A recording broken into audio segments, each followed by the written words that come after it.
భీమారం మండలం. సో విద్యార్థులకు మా అకాడమిక్ సైడ్లో భాగంగా ఎలక్షన్ ప్రాసెస్ అసలు ఏ విధంగా ఉంటుంది. జనరల్గా వాళ్ళు ఏంటంటే బయట ఎలక్షన్ జరిగేటప్పుడు చూస్తుంటారు, కానీ వాళ్ళకి ఏంటంటే బయట క్యూ లైన్స్, అభ్యర్థులు ఇంట్లోకి వచ్చి తిరగడం అలాంటివి మాత్రమే కనిపిస్తాయి.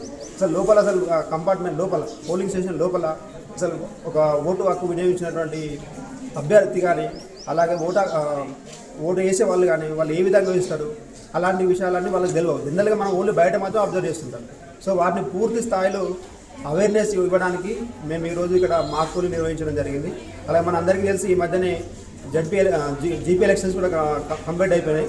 అలాగే మా తెలంగాణ విద్యాశాఖ పక్షాన హౌస్ సిస్టమ్స్ అన్ని కొత్తగా ఏర్పాటు చేయడం జరిగింది. సో దాంట్లో ఏంటంటే వివిధ కమిటీలు ఏర్పాటు చేయాలి. సో దానిలో భాగంగా మేము స్టూడెంట్ కౌన్సిల్ ఎలక్షన్స్ అని 2025 నిర్వహిస్తున్నాము. దీనిలో ఏంటంటే ముందుగా బాయ్స్ నుంచి ఒక హెడ్ బాయ్ అని, గర్ల్స్ నుంచి ఒక హెడ్ గర్ల్ తీసుకోవడానికి అవకాశం ఉందన్నమాట. సో దానిలో భాగంగా ఏం చేసినామంటే గర్ల్స్ నుంచి కొంతమంది అభ్యర్థుల్ని, బాయ్స్ నుంచి కొంతమంది అభ్యర్థులు తీసుకోవడం జరిగింది. సో మనం మామూలుగా అయితే నిజ జీవితంలో జరిగేటువంటి ఎలక్షన్స్ ఎట్లయితే ఉంటాయో, అంటే అభ్యర్థులు నామినేషన్ వేసినప్పటి నుంచి వాళ్ళ స్క్రూటినీ చేయడము, తర్వాత మనం విత్డ్రా చేసుకోవడము, సింబల్స్ కేటాయించడము, తర్వాత ఎలక్షన్ నిర్వహించడము, ఓటింగ్ నిర్వహించడం.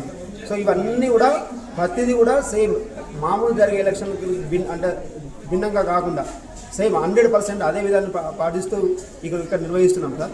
అయితే ఇక్కడ జరిగేది ఏంటంటే సార్, మామూలుగా క్యాండిడేట్స్ అనేటోళ్ళు మా పిల్లలే, పోలింగ్ ఆఫీసర్స్ మా వాళ్ళే, రిటర్నింగ్ ఆఫీసర్స్ విద్యార్థులే, అలాగే ఏజెంట్స్ విద్యార్థులే, పోలీస్ సెక్యూరిటీ కూడా విద్యార్థులే. సో దీనివల్ల ఏమైందంటే పిల్లలకి సరే ఓటింగ్ సరళి ఎట్లా ఉంటుంది, ఓటింగ్ అసలు ఎట్లా చేస్తారు అదొకటి తెలుస్తుంది. అలాగే రిటర్నింగ్ ఆఫీసర్ యొక్క విధులేంటి, పోలింగ్ ఆఫీసర్స్ యొక్క విధులేంటి, సెక్యూరిటీ ఎలా పనిచేయాలి, ఎవరిని బూత్లోకి అలౌ చేయాలి, ఎవరిని బూత్లోకి అలౌ చేయద్దు, తర్వాత ఓటింగ్ అంటే కౌంటింగ్ ఎట్లా చేస్తారు, అసలు వాలిడ్ ఓట్స్ అంటే ఏంటి, ఇన్వాలిడ్ ఓట్స్ అంటే ఏంటి, ఇలా పూర్తి ఎలక్షన్పై పూర్తిగా అవగాహన వస్తుంది సార్. మా పిల్లలు కూడా చాలా సంతోషంగా ఉన్నారు. Thank you sir.